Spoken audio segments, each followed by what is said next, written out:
aqui para fazer o segundo episódio do Fala Pescador e continuamos aqui com o nosso grande mestre. Não sei você, mas sempre foi e continua sendo minha maior referência da pesca esportiva aqui no Brasil.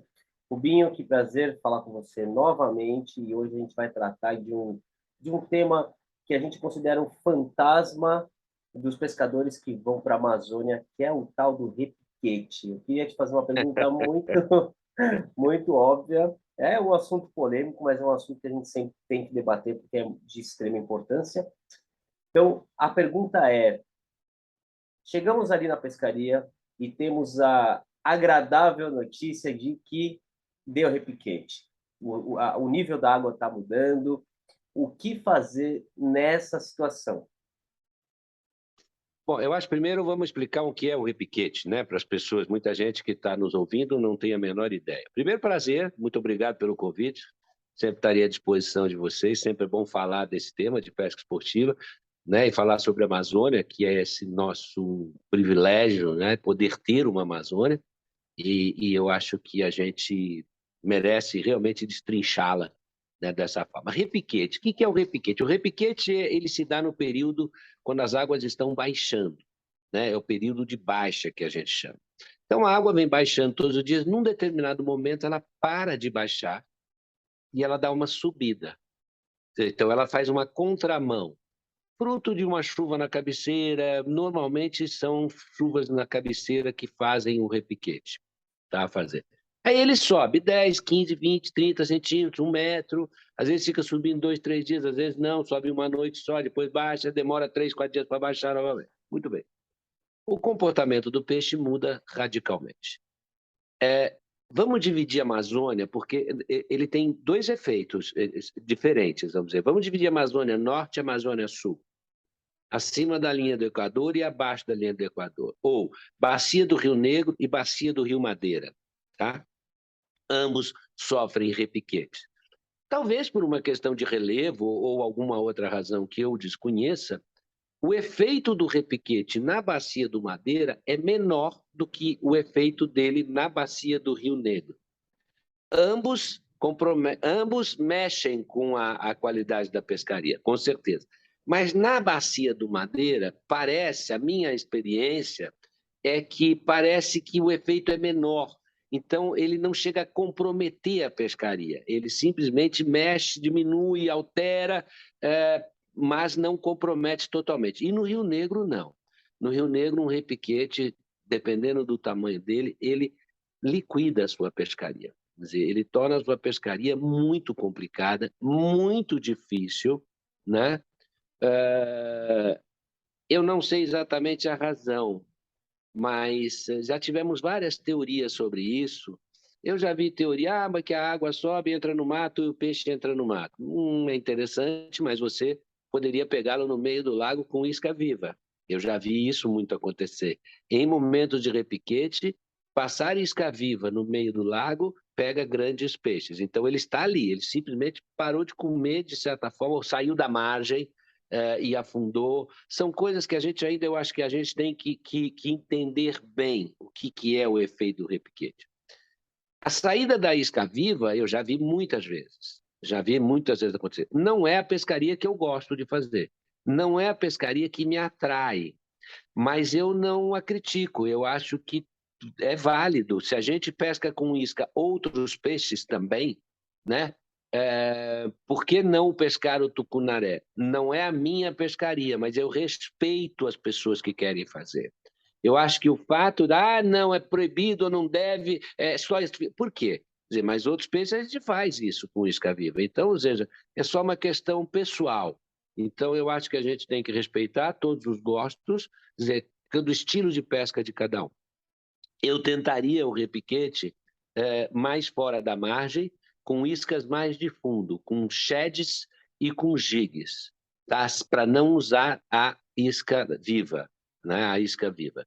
Eu tentaria dessa forma. Confesso a você que eu não tive, eu nunca tive muito repiquete na minha vida, porque eu não fui eu fui muitas vezes ao negro, mas eu dei muita sorte no negro. Poucas vezes eu peguei repiquete. E quando peguei repiquete não grande, repiquete pequeno. Então a pescaria dificultou, mas deu para sair, entendeu? Deu para trabalhar, inclusive pegar com algumas iscas de hélice, mas sempre mais afastado da margem, nunca exatamente dentro da margem ou nas estruturas próximas. Porque o repiquete leva de fato a água um pouco para dentro. Então o peixe eu acho que ele afasta um pouco. E eu pesquei razoavelmente, com dificuldade, mas tivemos, por exemplo, Itapará. O ano passado tivemos repiquete, entendeu? Na semana que eu estive lá. E, no entanto, foi uma pescaria que deu para defender. Não foi a melhor pescaria que eu já fiz no Itapará, não, mas deu para defender com as iscas de hélice e jigue. É uma composição muito interessante a isca de hélice com jigue. Às vezes ele força na hélice, ou ele mostra a cara e você joga o jigue na sequência e ele não resiste a um jigue, né, bem trabalhado, um jigue bem feito. Eu acho, Tiago, que as pessoas não podem ir para a Amazônia desconhecendo o fato de que elas podem pegar um repiquete. Elas podem enfrentar um repiquete. E não há como prever. Então, não é culpa da operação, não é culpa da estrutura. É um fato climático que altera o nível da água. Então, as pessoas já viram, mas pô, o cara deu repiquete, eu não peguei peixe, que porca. Quer dizer, fui enganado. Não, ninguém é enganado no repiquete.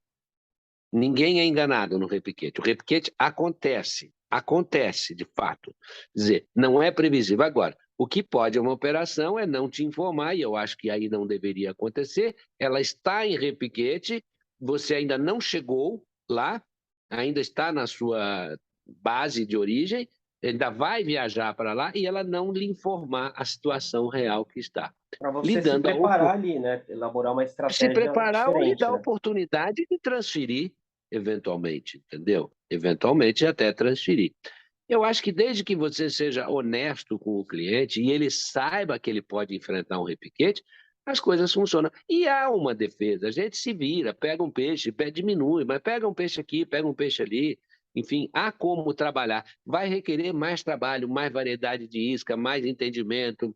Vai para o spinnerbait, vai para jig, vai para shed, sai um pouco do convencional, entendeu? Foge um pouquinho do convencional, bota a isca menor, bota a isca maior. Você tem que fazer muito teste, porque o peixe deixa de ter aquele comportamento o qual você está acostumado ou que ele está demonstrando ter, ele muda. Isso é radical, muda mesmo, muda mesmo. Se você continuar do mesmo jeito, pescando da mesma forma, nos mesmos lugares, a pescaria, sem dúvida nenhuma, vai ser um fracasso absoluto, absoluto. Agora, tem efeitos. Eu peguei um repiquete uma vez, num rio, que no primeiro dia a gente pescou muito bem, meu barco pescou aí cerca de 40 e poucos peixes, um peixe de 9 quilos, um peixe de 6, e o resto é sempre pequeno, não existe pescaria de volume de peixe grande, isso é uma outra ilusão.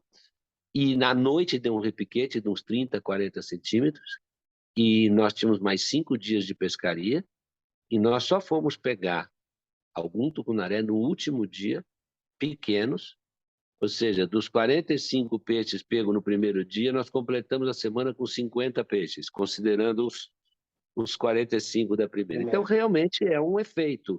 Agora, eu confesso que hoje eu tenho muito mais experiência para me defender de repiquete do que tinha na época. E eu acho que na medida em que as pessoas vão testando, vai aparecer formas, vão se desenvolver técnicas melhores para se pescar no repiquete. Como a gente tem no frio, no inverno, a gente vai descobrindo. Antigamente ninguém pescava no frio, hoje você baixa a isca, vai lá para o fundo, tenta outras coisas, né? Muda o contexto, acha uma outra forma. O peixe às vezes para de comer por causa do metabolismo, né? No caso do frio. O repiquete pode dar uma mexida, mas se você pega ele com isca livre, ele está comendo. Ora, então, se ele está comendo, vamos descobrir o que fica mais próximo disso, o que fica mais, né, correlacionado com isso, que eu acho que aí a gente pode ter vantagens. Eu acredito que, enfim, a maioria dos pescadores esportivos que vão para a Amazônia pescar vão em busca do tucunaré, que é o nosso embaixador. Então, eu acho que é Sim, unânime isso, né? A grande maioria vai atrás do tucunaré. Mas quando acontece uma adversidade como essa, que a gente não tem como prever, por exemplo, a operação está lá no lugar e está tudo normal e dá um repiquete bem no dia que você chega. Não tem o que fazer. Eu sempre parti da premissa de que a gente tem que usufruir do que o rio tem a nos oferecer naquele momento. E tirando o tucunaré, tem muitas outras espécies também que são esportivas. A gente Sim. pesca com iscas artificiais, tem o próprio aruanã.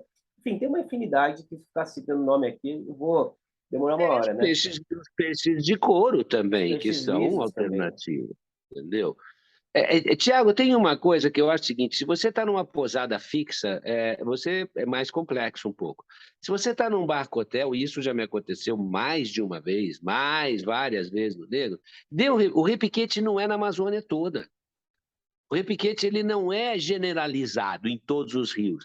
Então, já me aconteceu, não, vamos mudar, vamos para um outro, vamos procurar um outro rio, uma outra região, vamos perder meio dia de pescaria, vamos navegar essa noite toda e a manhã inteira do próximo dia, vamos achar um outro lugar que não esteja com o efeito do repiquete e que você vai fazer uma pescaria. Isso eu já fiz várias vezes, entendeu? Agora, tem que ter essa compreensão.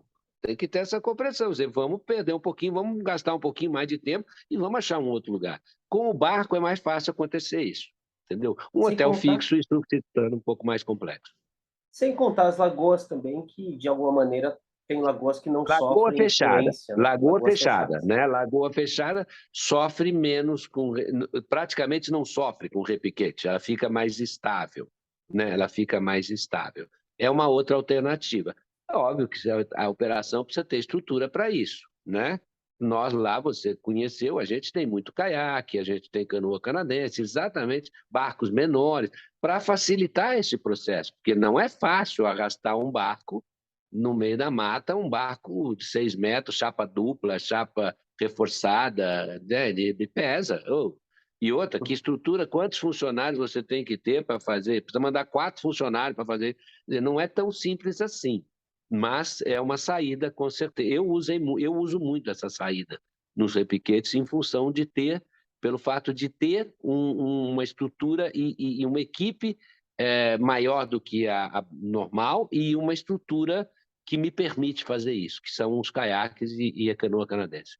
Eu tive a grande honra de acompanhar você em uma pescaria que nós fizemos lá no barco, no Rio Abacaxis. Não sofremos interferência nenhuma de repiquete, mas a gente decidiu explorar, você se lembra disso, né? E encontramos uma lagoa que a gente apelidou de Lagoa Preta, com uma água bem escura, e foi onde eu peguei o maior pinima da minha vida, e foi um dia Sim.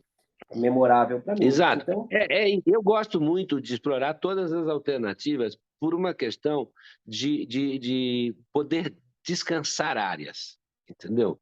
Se eu for todo dia no mesmo lago de boca aberta, todo dia, mandar 2 barcos, 3 barcos, todo dia, todo dia, todo dia, eu acabo estressando o lugar. Então, se eu puder variar, usando todo o recurso da natureza que está disponível e toda a estrutura que eu tenho, que me preparei para isso, eu acho que isso dá um equilíbrio melhor nesse processo vamos dizer, do descansar áreas, do poder respeitar um pouco mais o meio e permitir que eles se recuperem com mais facilidade, tudo isso. Eu gosto dessas estratégias, mas tem operações de todo tipo, né? A gente faz isso, eu gosto de fazer. sim, E eu como acho que hoje em dia, varia também, varia para o cliente, né? é, Ele experimenta mais, ele vivencia um maior número de experiências. É muito legal isso. a experiência chamada Amazônia, ela vai muito além do que simplesmente o peixe, né? Isso também é É, unânime para quem já eu pisou acho. na Amazônia e olhou aquele mundaréu de energia e de natureza. É uma coisa indescritível. Eu acho que todo mundo Sem devia, pelo menos uma dúvida. vez na vida, conhecer. E A só que gente a está gente falando. sabe. Oi? Pode falar. Não, não, é que a gente está falando aqui de caiaque, né? O nosso ouvinte aí, o nosso telespectador, eu não sei como é que é de podcast, como é que fala, quem é que está. O espectador, o pescador, o O entusiasta da pescador que pesca. está acompanhando o podcast, a gente falando de caiaque, pode estar, pô, mas é um perigo, eu estou lá de caiaque. Nossos caiaques são duplos, vai um guia com você, não é? E dá para pescar muito bem de caiaque, né? E tudo isso, é muito seguro, sempre vão 2 caiaques para o mesmo lugar, 2 guias, né? Então a gente nunca deixa. Eu nunca deixo um cliente sozinho em algum lugar, jamais ele ficará sozinho seja onde for, desde uma praia, um pedral, um lago, um rio, nunca, e muito menos navegar sozinho no barco. Eu não, a gente sempre tem um guia treinado para acompanhar, né? A Amazônia não é brincadeira. Se não tiver uma pessoa que conhece muito bem ali, aquela energia positiva, ela pode, né, tomar um rumo desnecessário que não tem aí porque a gente abrir mão da companhia de um guia experiente ali. E eu acompanhei, eu sei que o treinamento que vocês dão para os guias, juntando com a experiência de vida que eles têm naqueles lugares, é algo muito incrível. Eu acho que é sensacional. E eu tive a oportunidade de participar ali. Foi, sem brincadeira, a melhor pescaria da minha vida. Não, não é puxa-saquismo aqui, eu juro que não é. Mas foi uma semana ali que eu conheci a Amazônia e consegui enxergar a Amazônia com outros olhos, né? Porque todos os guias ali eles são índios, não são? Eles são nascidos ali, né? São, nem todos, mas tem índios, né, no meio e tem sangues índios. Mas, por exemplo, nessa viagem que nós fizemos, eu acho que vale aqui, já que nós estamos falando, né, de buscar alternativas, repito, nós fizemos uma experiência que deu resultado que eu, por exemplo, não tinha feito na Amazônia. E que é muito comum no Pantanal, que é a pescaria durante o dia de rodada no rio. Nós escolhemos uma área mais de praia, vamos dizer, de fundo de areia, e nós fizemos uma rodada e saiu pirarara. E saiu pirarara boa durante o dia, a hora do almoço, entendeu? 11 horas, 10 horas da manhã. Né? Então, os ECBs são alternativas que a gente vai descobrindo, desenvolvendo, né? E chama atenção. Né? Fomos buscar a caixara dentro de igarapés, Garapé. coisa que a gente não tem o hábito, enfim. Eu acho que isso é explorar tudo o que é possível, tudo que a natureza nos oferece. E não se preocupar com uma pesca única. Embora eu respeito, eu tenho muito cliente que é assim, eu só quero tucunaré grande com isca de superfície. Ok, Zé, tudo bem, sabe-se, fique claro, né? Aceite que você está fechando um monte de janela. Né? Você está deixando uma janela só aberta. Quando você poderia ter várias janelas, ficava mais luz, mais colorido, mais bonito, são mais alternativas. Você fechou a janela, ok, eu respeito. Também não reclame, né? Sim, mas se fosse assim, o pescador ia ter só um tipo de isca na caixa, né? Então, eu acho que, Mas claro, tem pescador que é assim, é é, o que eu digo, eu respeito, mas não aceito a reclamação, entendeu? Porque também tem isso, né? Também tenha paciência, né? Eu entendo, você quer, mas você está vendo que o outro está pegando muito mais. Ah, mas eu não uso jig, eu não uso isca de subsuperfície, não quero saber. Tudo bem, é um direito que lhe cabe, né? é o gosto, né? Tem que ser respeitado, mas particularmente, eu gosto da experiência, e por mais que já aconteceu algumas vezes, eu devo confessar, de estar fazendo uma pescaria de superfície e o peixe está batendo na superfície, mas eu quero testar outras iscas, eu quero testar Sim, outras modalidades, isso também nos ajuda a treinar, né? Porque se a gente pega um momento ali, uma diversidade como o repquete, a gente está falando dele, a gente vai ser, entre aspas, obrigado a usar outra técnica para conseguir garantir um peixe. Porque passar sim. a semana inteira arrastando hélice lá no meio de um repiquete, não ter ação nenhuma, é muito cansativo, desgastante. E de alguma maneira, para alguns pescadores, isso pode ser decepcionante, né? Pode trazer um sentimento meio ruim. E não é essa intenção que a gente tem quando a gente sai para pescar, seja onde for a pescaria, né?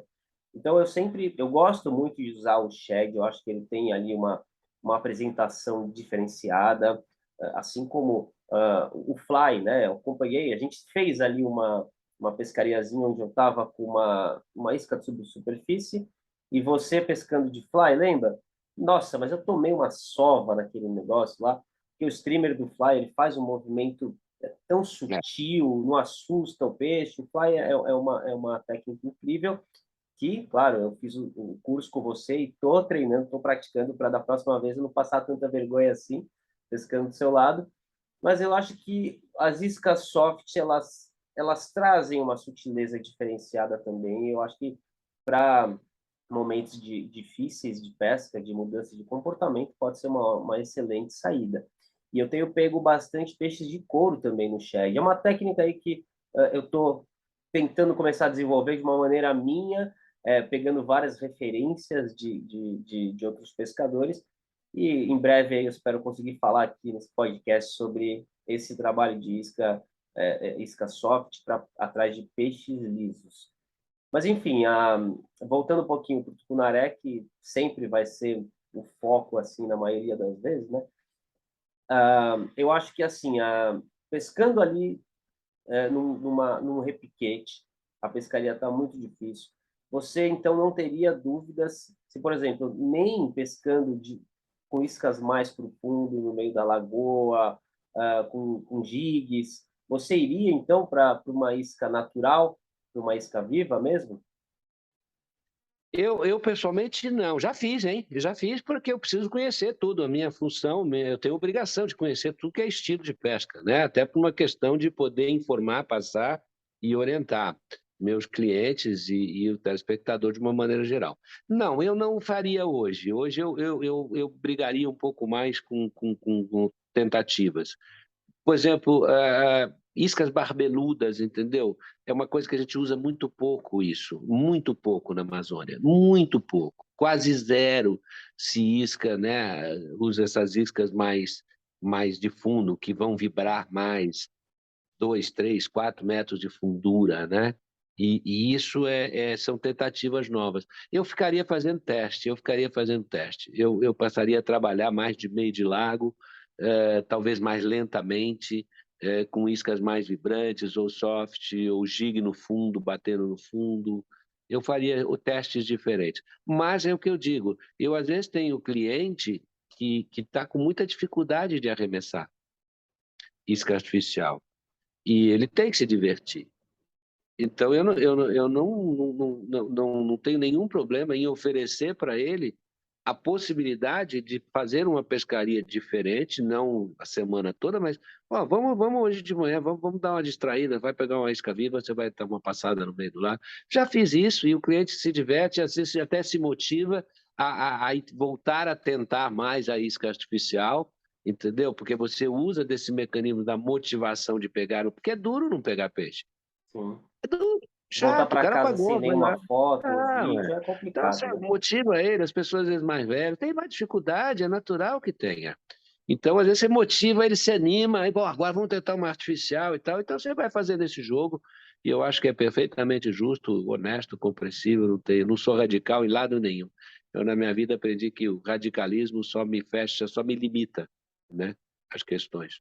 Perfeito, eu penso exatamente da mesma maneira. E você falando, por exemplo, até mesmo um cliente ali pescando com uma isca viva, você vai ter uma percepção de onde que esse peixe bateu, qual a profundidade que esse peixe bateu, e você vai usar a sua isca artificial para tentar buscar um peixe ali, né? Então, eu acho que tudo é Sim. válido, tudo é experiência, né? E fazer a pessoa que vai, principalmente quem vai a primeira vez para a Amazônia, voltar sem uma foto com um bonito exemplar de peixe ali é meio decepcionante, né? Isso vai fazer a pessoa querer cada vez mais treinar a pescaria com iscas artificiais para voltar lá numa segunda vez e pegar o É, peixe do jeito que ela queria. o que eu já vi acontecer, que eu acho que é inaceitável, é você pegar um peixe com uma isca natural, por exemplo, e filmar ele depois com uma isca Ah, artificial não, na mas boca. aí é enganação, né? Eu acho que essa coisa ética é muito importante, da gente ser muito honesto. Não tem importância não pegar peixe grande. Tem importância, às vezes, você gravar um programa. Isso é muito do pessoal de mídia, né?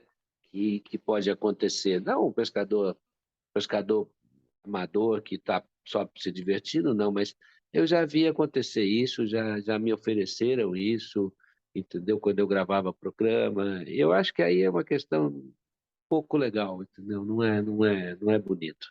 Não é Até bonito, a gente hoje, oi, deve pode falar. evitar. Até Não, hoje não, só. eu tive muita sorte de nunca passar por um momento de uma pescaria tão difícil assim, então estou muito grato a tudo que tem acontecido. E se um dia acontecer de chegar e para fazer uma gravação e a pescaria estiver muito difícil, praticamente impossível, é só falar. Isso acontece, a pescaria acontece. A gente, quem pesca, entende que não é todo dia que a gente vai lá e o peixe vai estar de boca aberta esperando a gente jogar a isca lá, né? Então, eu acho que o bacana é trazer a realidade mesmo e mostrar que a gente passa por adversidades. O repiquete é uma delas, né? No meu Sim. caso, falando assim, a minha opinião, se eu chego na Amazônia para fazer uma pescaria de uma semana num barco, hotel, ou numa pousada, qualquer tipo de operação, e a gente sai para pescar o tucunaré mesmo no meio do repiquete, e está muito difícil, não está batendo peixe, 2 dias, zero ações, eu não tenho dúvidas, eu vou buscar outra espécie, eu vou querer me divertir, eu vou querer experienciar outras coisas. A pescaria ela é tão ampla e às vezes as pessoas se limitam, assim como se limitam com iscas, e deixam de pescar outras espécies que elas podem se surpreender muito.